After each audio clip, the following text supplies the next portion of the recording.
बिस्मिल्लाहिर्रहमानिर्रहीम। आज हम CS 610 लेक्चर 11 करेंगे जिसका टॉपिक है इंटरफेस हार्डवेयर। सबसे पहली लाइन पर हमारे पास एक MCQs है कि लैन की डेटा ट्रांसमिशन स्पीड आम तौर पर CPU स्पीड्स के मुकाबले में ज़्यादा तेज़ होती है। तो आप हमेशा याद रखें कि लैन तेज़ होता है किससे? हमारी CPU स्पीड से। अगर हम इन दोनों को रिलेट करते हैं तो फास्ट कौन सी हमारे पास होती है? हमारे पास लैन डेटा ट्रांसमिशन हमेशा फास्ट होती है। तो लैन की स्पीड को ख़ास किस्म की प्रोसेसर की स्पीड से इंडिपेंडेंट रखा जाता है। तो स्टूडेंट्स, अब इसकी वजह क्या है कि आपकी लैन की नेटवर्क स्पीड और कंप्यूटर के अंदर जो हमारा प्रोसेसर होता है उसकी स्पीड को अलग अलग क्यों रखा जाता है कि अगर नेटवर्क की स्पीड को CPU के हिसाब से ही फिक्स कर दें तो जब भी कोई नया या फिर स्लो कंप्यूटर नेटवर्क के अंदर लगाएंगे तो सारा का सारा नेटवर्क स्लो हो जाएगा। यही वजह होती है कि हम लैन की स्पीड को हमेशा इंडिपेंडेंट रखते हैं ताकि कोई भी नया कंप्यूटर बगैर हमारी लैन की कंप्यूटर की स्पीड को मुतासिर किए हुए आराम से उसे हम फिक्स कर सकें और उसके ऊपर हमारी जो लैन की स्पीड होती है उसका कोई भी इफ़ेक्ट ना हो। Network interface hardware CPU can not process data eight network speed. जो CPU होता है वो नेटवर्क स्पीड पर डेटा को प्रोसेस नहीं कर सकता। हमने ऊपर ही पढ़ा था ना कि CPU और हम लैन को अलग इसीलिए रखते हैं कि हमारी नेटवर्क की स्पीड पर कोई असर ना हो, क्योंकि CPU तो हमारे पास अक्सर ही बहुत स्लो हो जाता है किसी कंप्यूटर के ऐड करने से या फिर किसी कंप्यूटर के रिमूव करने से। यही वजह है कि हम नेटवर्क से कनेक्ट होने के लिए कंप्यूटर सिस्टम एक स्पेशल पर्पस हार्डवेयर को यूज़ करते हैं जो यूजुअली हमारे पास ब्लैक प्लेन में एक अलग कार्ड के तौर पर मुश्तमिल होता है जिसे हम नेटवर्क अडॉप्टर या अडॉप्टर कार्ड कहते हैं या फिर नेटवर्क इंटरफेस कार्ड कहते हैं। तो CPU के ज़िम्मे कंप्यूटर के अंदर के हज़ार काम होते हैं। अगर तार आने वाले इंटरनेट का सारा तेज़ डेटा भी इनडायरेक्टली CPU को हैंडल करना पड़ जाए तो सिस्टम तो हैंग हो जाएगा। इस लोड को उठाने के लिए मदरबोर्ड पर जो हमारा मदरबोर्ड होता है ना उसी के ऊपर हम एक सेपरेट कार्ड लगा देते हैं जिसे हम CNIC कार्ड कहते हैं। तो स्टूडेंट, ये आप ऊपर से ही पढ़ते आ रहे हैं कि आपका CNIC क्या होता है? नेटवर्क इंटरफेस कार्ड होता है। ये इसकी एब्रीवेशन आपके पेपर के लिहाज से इम्पोर्टेंट है। बिल्कुल वैसे ही होता है जैसे किसी भी कंपनी का बॉस या हमारा CEO होता है। वो हर आने वाली कॉल को खुद तो अटेंड नहीं करता ना, इसने इस काम के लिए कुछ पहले से ही लोगों को फिक्स किया होता है जो बाहर की सारी ट्रैफिक को हैंडल कर रही होती है। तो आप यही समझें कि हमारे पास नेटवर्क इंटरफेस हार्डवेयर CEO ही होता है या फिर किसी कंपनी का बॉस ही होता है। The connectors on NIC at the back of the computer that accept cable to the physical network. तो हमारे जो कनेक्टर्स होते हैं वो हमेशा CNIC के ऊपर होते हैं जो कि कंप्यूटर के बैक पर लगे होते हैं, जो एक्सेप्ट करते हैं हमारी फिजिकल नेटवर्क को। ये आपके MCQs में आ सकता है। यहाँ पर आप देख सकते हैं आपके पास एक छोटी सी फिगर है जहाँ पर आपको दिखाया गया है एक मदरबोर्ड की तस्वीर दिखाई गई है। फर्स्ट पर अगर हम देखें sockets for interface card on motherboard, तो इस तरह की सॉकेट्स बनी होती हैं। स्टूडेंट, आप इन्हें गूगल से भी देख सकते हैं और आपके पास अगर मदरबोर्ड है तो आप उससे उसके जो नट है उनको ओपन करके भी देख सकते हैं। मदरबोर्ड का तो ऑलमोस्ट सबको पता होता है। Opening on back of the cabinet align with IO socket. तो ये हमारे पास जो ओपनिंग होती है हमारे बैक ऑफ कैबिनेट की उसके साथ अलाइन होते हैं जहाँ पर हमारी IO सॉकेट्स होते हैं। Bus connect socket to rest of the computer. जो हमारी बस होती है वो सॉकेट्स को बाकी तमाम कंप्यूटर के साथ अटैच कर देती है, जबकि प्रोसेसर, मेमोरी और जो अदर कंपोनेंट होते हैं वो हमारी इस तरह एक साइड पर जो बॉक्स बना होता है वहाँ पर लाई कर रहे होते हैं। वैसे भी स्टूडेंट्स, ऊपर आपकी मदरबोर्ड के ऊपर हर चीज़ को छोटे छोटे नाम के साथ स्पेसिफाई किया जाता है। तो अब नीचे जो आपके पास पिक्चर दी गई है वो आपके पास है नेटवर्क कनेक्टर की। ये देखिए यहाँ पर नेटवर्क कनेक्टर है। Connector on NIC exposed on the back of. जी हाँ, तो ये बैक ऑफ द कंप्यूटर होता है और इसके बाद जो इसे हम प्लग कर देते हैं कंप्यूटर के अंदर एक सॉकेट के through. NICs and network hardware. NIC is build one kind of physical network. सबसे पहले तो आप ये MCQs याद रखें कि NIC और नेटवर्क हार्डवेयर को हम एक फ़िज़िकल नेटवर्क के तौर पर देखते हैं। मिसाल के तौर पर इथरनेट इंटरफेस को टोकन रिंग के साथ इस्तेमाल नहीं किया जा सकता, इसीलिए हम ATM इंटरफेस को FDD के साथ FDD आई के साथ इस्तेमाल नहीं किया जा सकता। कुछ NIC मुख्तलिफ मगर एक दूसरे के साथ बहुत ज़्यादा रिलेटेड होते हैं, मिलते जुलते होते हैं, इसी वजह से वो उसके हार्डवेयर के साथ इस्तेमाल हो जाते हैं। मिसाल के तौर पर हमारे पास थिक थिन और हमारे पास 10 Mbps के इसी तरह बेस T ईथरनेट्स होते हैं, इसी तरह 100 Mbps के ईथरनेट होते हैं जो एक दूसरे के साथ बहुत ज़्यादा रिलेट कर रहे होते हैं। तो हमारा कॉन्सेप्ट बेसिकली ये है कि हर CNIC कार्ड की अपनी मखसूस एक ज़ुबान होती है और अपनी ही एक अलग टेक्नोलॉजी होती है। आप इथरनेट वाले कार्ड को फाइबर या टोकन रिंग के साथ डायरेक्ट नहीं जोड़ सकते।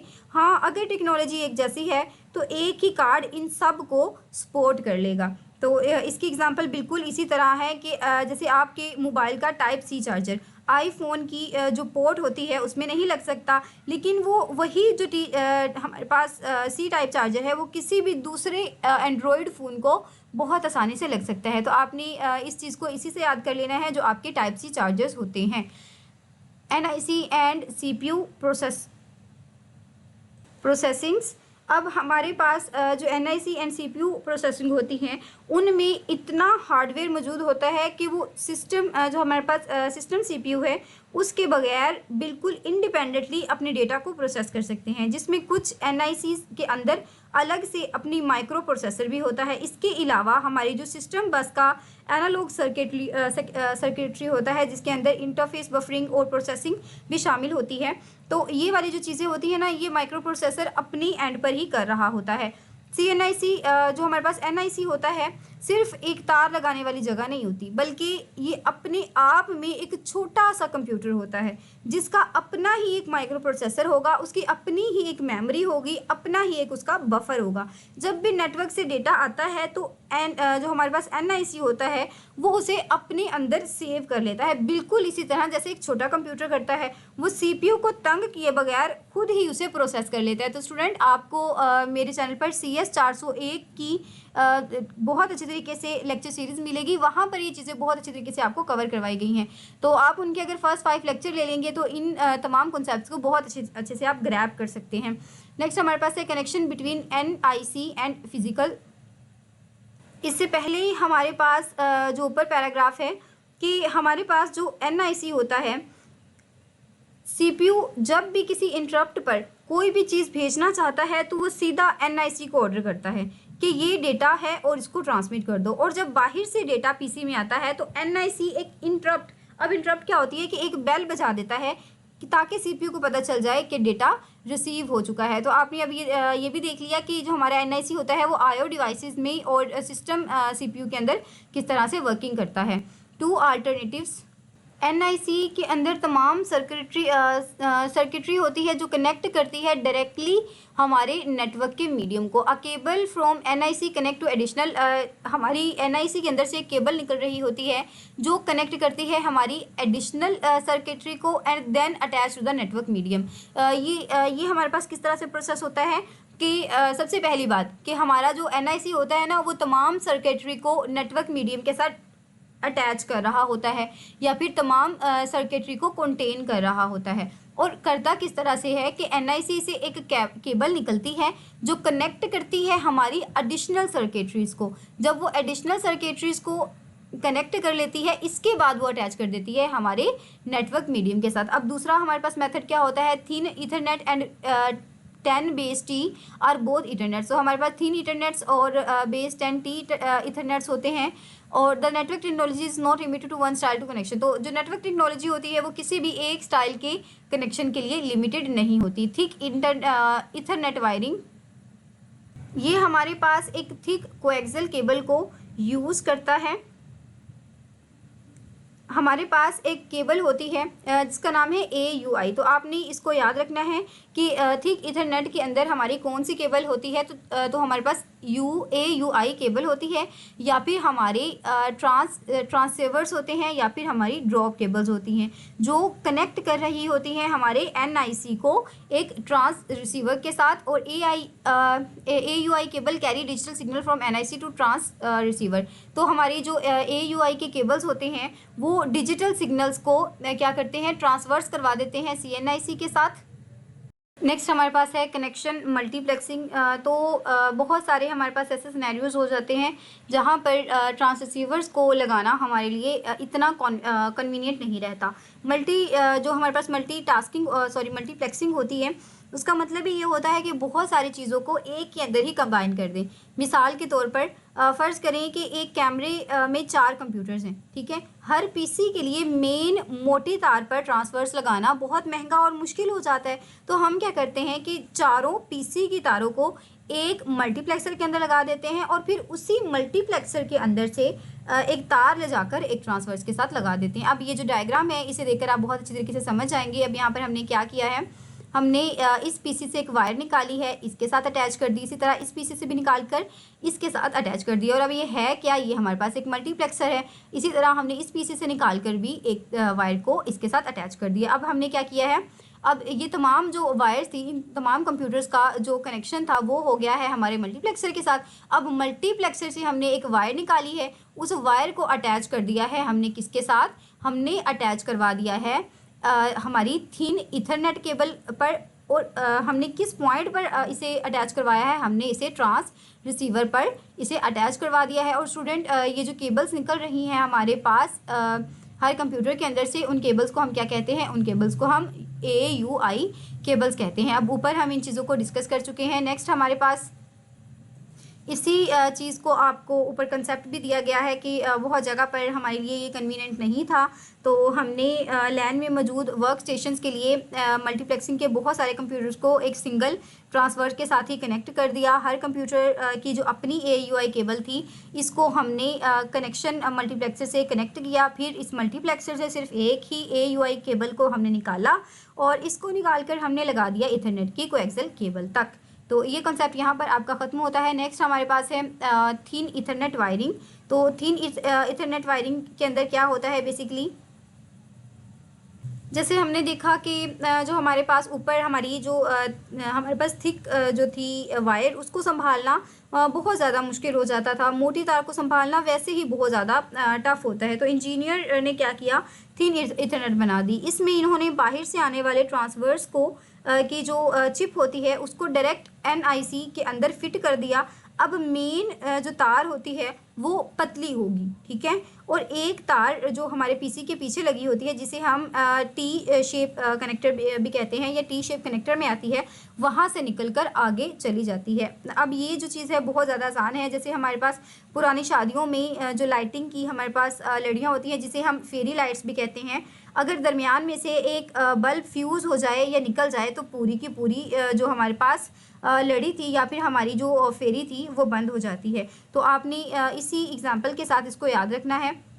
हम इसके MCQs भी कर लेते हैं कवर। थिन इथरनेट के अंदर हमारी एक इथरनेट के अंदर थिन कोएक्सियल केबल यूज़ हुई थी, जो सस्ती भी थी और उसको इंस्टॉल करना भी बड़ा आसान था।